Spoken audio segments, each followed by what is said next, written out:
Welcome back to Coffee and Conversation. And yes, for a change, I do indeed have coffee. I do also have a black cat not too far away. He is not on my desk right now, which is one of the reasons I haven't been able to do coffee lately. He's taken over my desk, and a cup of hot coffee on the desk along with a very active cattail is just a really bad combination. So, if he gets on my desk, I'm going to have to move the coffee. But he may well show up. So, that's for all you Audie fans.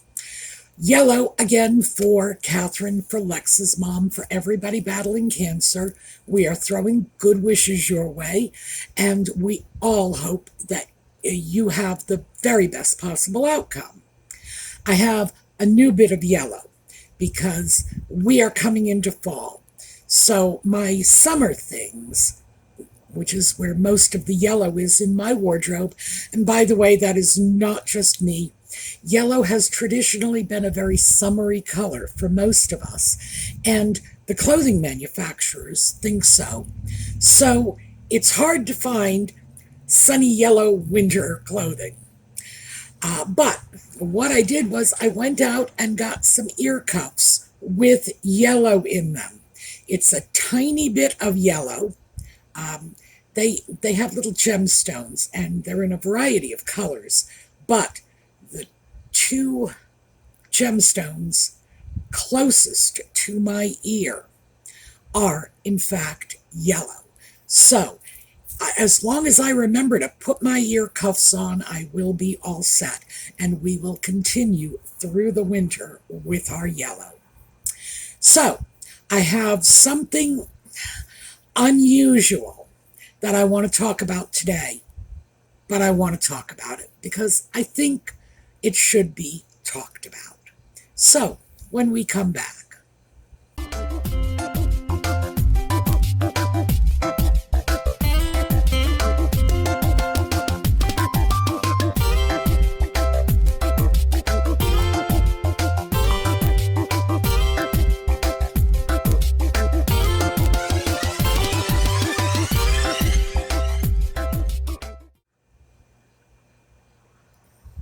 It's nice to be able to do this with coffee in my hand.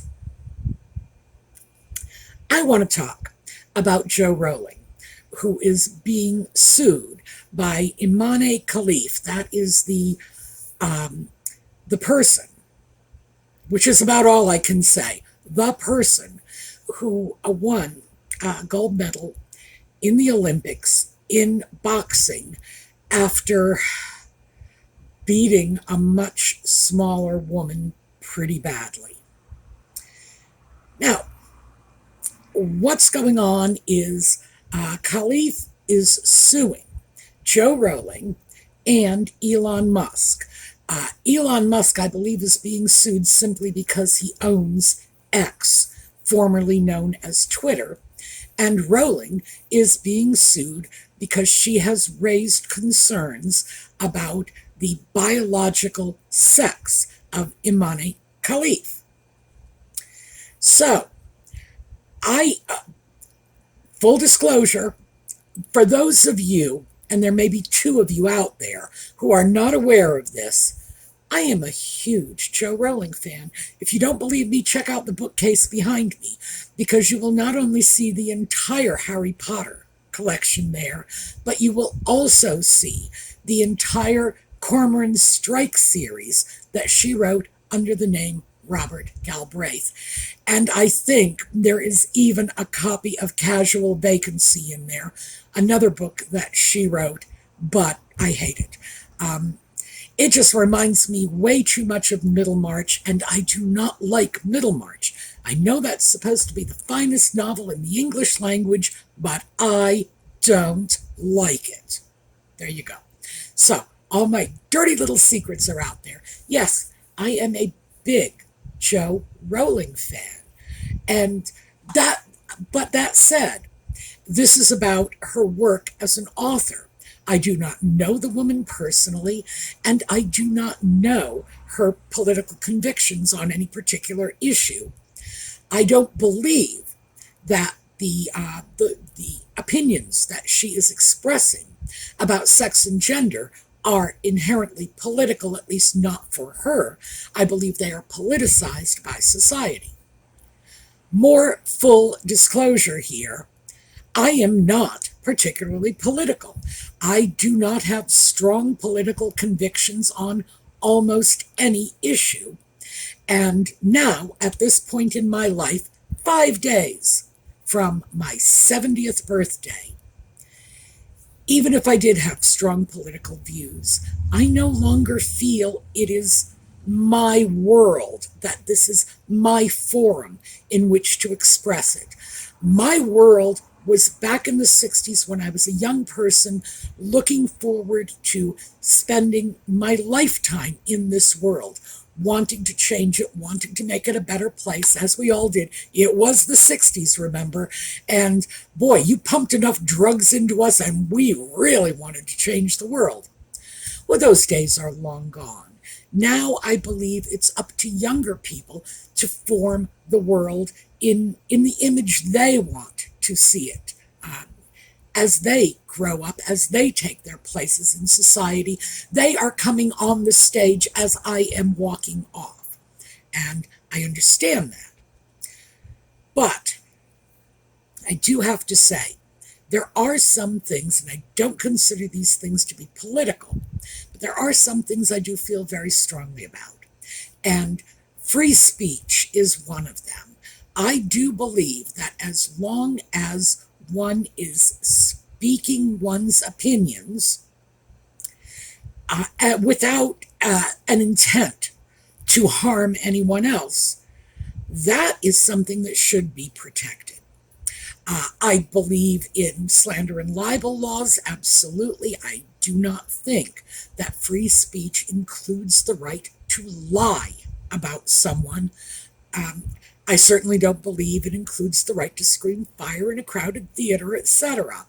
I do not believe in an absolute right to free speech, but I believe that the limitations on free speech should be as minor as we can make them and still make the system work.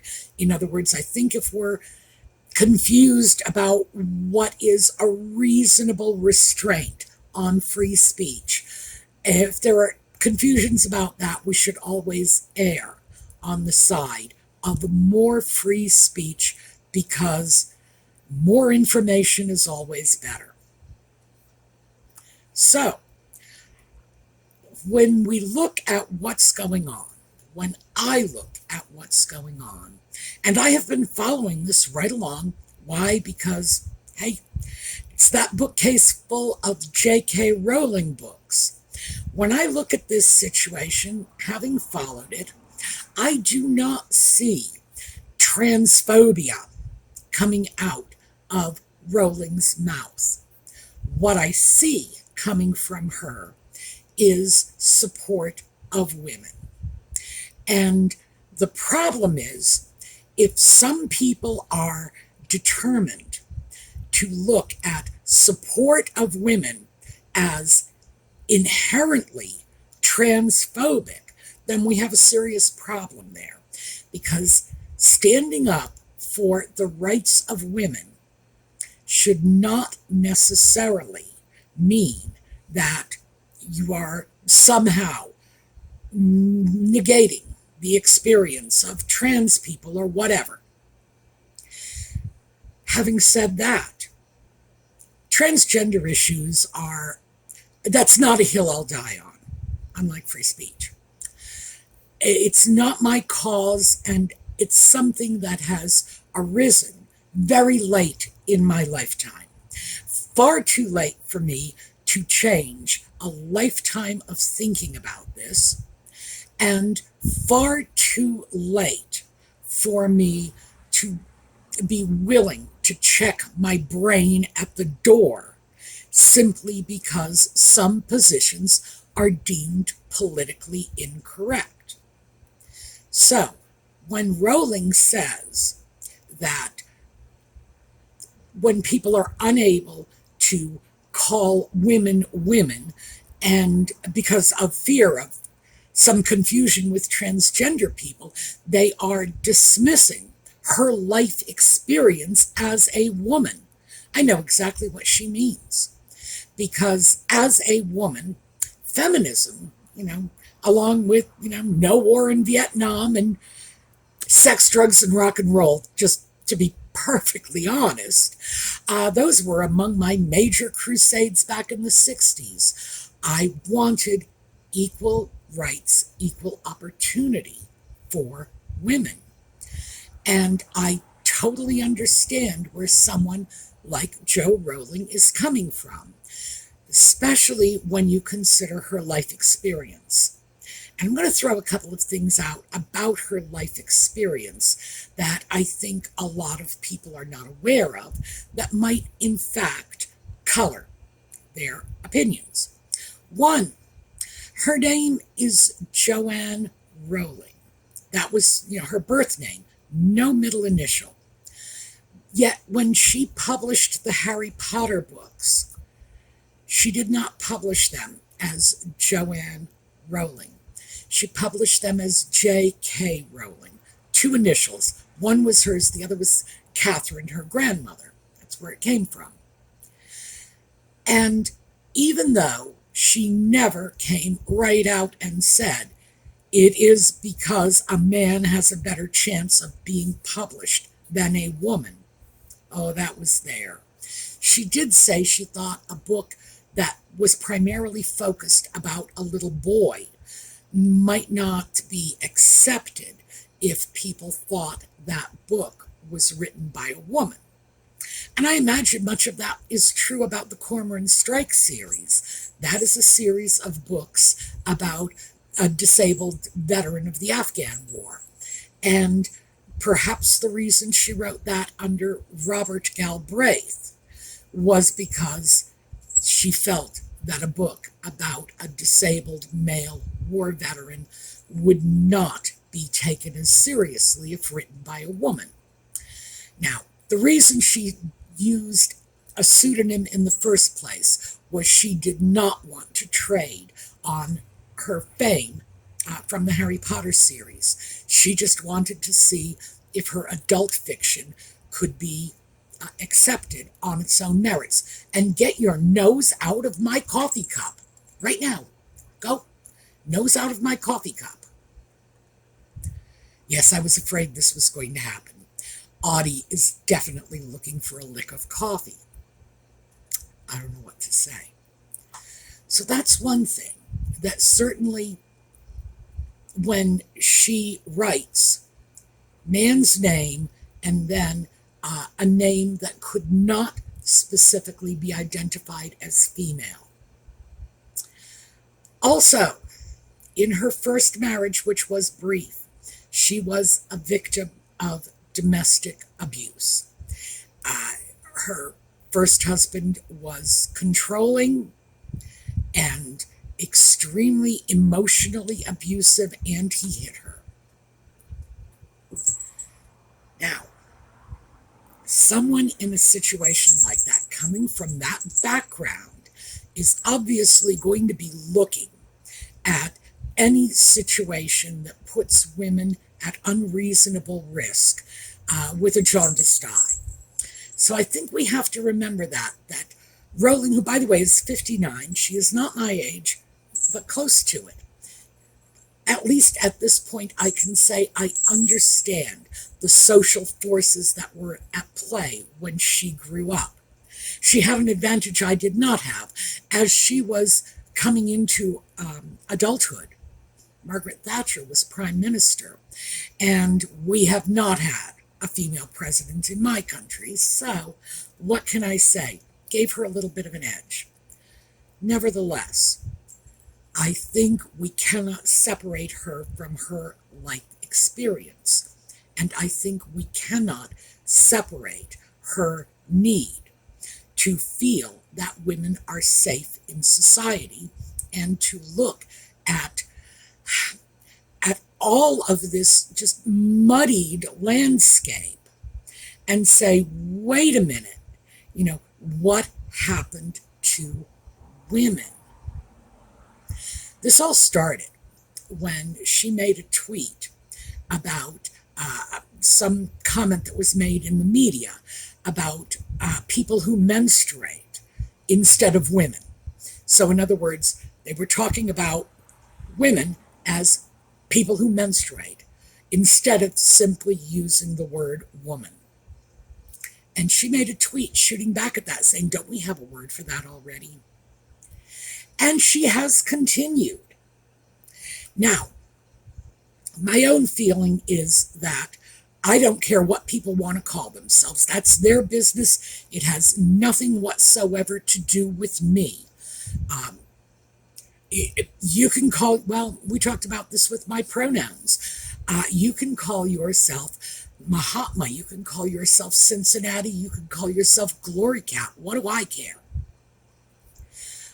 But when we are looking at situations such as the one we saw recently in the Olympics, when a competitor who has been determined to have questionable chromosomes, I'm not sure what this means, no one has released it, but we do know that this competitor, Imani Khalif, had been previously rejected before going to the Olympics based on chromosomal irregularities. So we know that.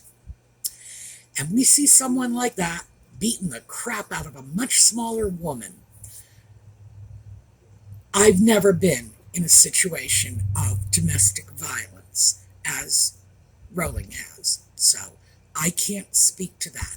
But what I can say is even without coming from that background, I still looked at that and cringed, because here you have a woman being beaten in front of the entire world by someone who, in fact, may not also be a biological female. And as Rowling has pointed out, it's like if anybody can say, I am a woman, and that makes them a woman, how do you define a woman? What is the definition? Is there a definition? Well, the problem is there needs to be a definition. And part of the reason there needs to be a definition is we as women still have not yet broken that barrier. We are not in a society in which we have full, absolute equality and autonomy. We may never make it there. There are plenty of people who say that simply on the basis of our biology, that we may be able to get parity, but we may well not be able to get full equality. And I understand that. I've heard those arguments. I get what people are saying. I neither agree nor disagree with those, but I have heard the arguments. When it comes to sports, my opinions, such as they are, were largely formed by a professor of mine, and this was in my doctoral program. Her name was Mary Gray, as she is no longer with us. Her name was Mary Gray, and she was a champion of women's rights in educational situations. She brought a case to the Supreme Court, argued it herself. She formed the case as a statistician. That was her profession when she initially developed the research for this case. But the case took so long that she was able to go to law school, get her degree, and argue before the Supreme Court, which she did very effectively because, hey, she won. And it was to get parity in funding for school athletics between the women and the men. Now, that was absolutely worthwhile. Mary's work was incredibly valuable, and I know this coming from an educational experience that predated the parity in funding, and knowing that so many very talented young female athletes were eventually either forced or cajoled or conditioned into dropping their athletic endeavors because there was no scholarship money in it for them. So if they were smart and wanted to go to college and needed the scholarship money, they were better off just transferring their interest from tennis or softball or running or whatever the sport may have been, transferring it over into academics where they could get scholarships. So, like I say, it was sometimes just a question of society conditioned them to take a different path. That whole issue did a lot to form my opinions on whether or not women should be competing with men head to head in athletic events that may in fact be slanted either toward men or toward women, depending on the nature of the event.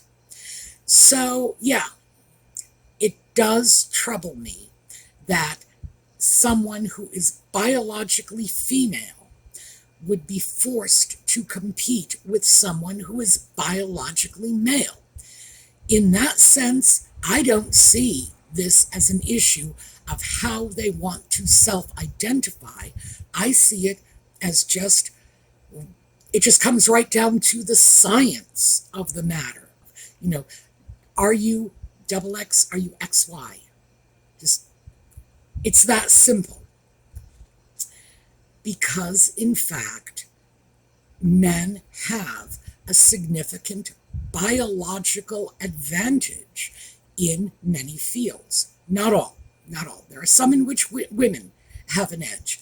Nevertheless, I also have to say that seeing a woman being pummeled by someone who is possibly not another woman, and that's about the most I can say because, as I say, I do not know what the genetic evidence is that initially barred Kiley from competing in women's boxing. I know there was some.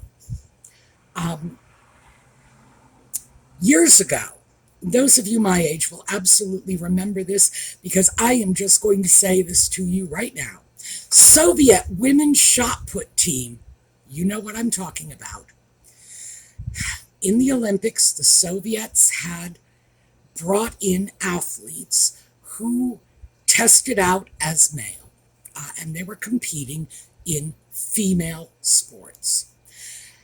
The Olympics began doing genetic testing after these scandals. And in fact, for my British friends, I imagine you all must know this. Maybe my American friends don't. When Princess Anne competed in the Olympics, she was the only person who was not required to go through the genetic testing. The British government apparently objected as somehow being an affront to the Princess Royal's dignity, but the whole world knew her from the moment she was born. Her birth was announced, she was female, and she grew up before everyone's eyes. So there was certainly no question about what sex she was, but everybody else was tested. And the reason everybody else was tested was simply because it had already been determined and accepted by everyone involved in the Olympics that women compete with women, men compete with men. Just that simple. But somehow that's all gotten flushed down the toilet. So, let's get back to J.K. Rowling and Elon Musk. Apparently they are being sued. Musk presumably only because he owns the platform, and Rowling because she has questioned whether or not it is legitimate for someone in Kiley's situation, which is to say the evidence seems to be a little confused about what her actual sex is, whether or not it's appropriate for her to be competing. Now, I don't see that as an especially controversial position for Rowling to take. I think it is a position a lot of people take.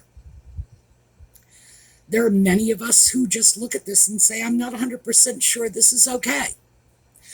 Does that mean that people are transphobic? No, because we're talking about two different issues here. We're not talking about trans rights. We are talking about biology and science. And we are talking about the safety of women competing in contact sports. So, yeah, I'm just not seeing this. I'm seeing this as apples and oranges. I'm not seeing where the fuss is. I think this is good in one sense, because if anybody is going to get sued in this situation, well, Joe Rowling and Elon Musk, between the two of them, can certainly afford to mount a legal defense. And I'm sure they can also bring a tremendous amount of publicity. On the other hand, I have to say that that is exactly what Imani Khalif is doing in this lawsuit, that Khalif is, in effect, suing to gain more publicity for themselves. If it was not Joe Rowling, if it was not Elon Musk, would Khalif still be this quick to be suing over this supposed slight? And is it even reasonable that anyone should be liable to be sued for an honest opinion? And that's what Rowling expressed, an honest opinion that is responsible and well thought out. You don't have to agree with it, but you do have to accept that it is a responsible opinion. It is well thought out, and certainly not intended to in any way personally harm anyone. Should that be fodder for a lawsuit? And as a pro-free speech person, I would say no, it just should not. So, two separate issues: trans rights, women's safety. I don't see them as mutually exclusive. All right, I did want to throw that out. Now, articles linked in the notes below. Feel free to check them out. In particular, the article in Glamour magazine does outline the entire history of Rowling's controversy on this subject. It's worth a read.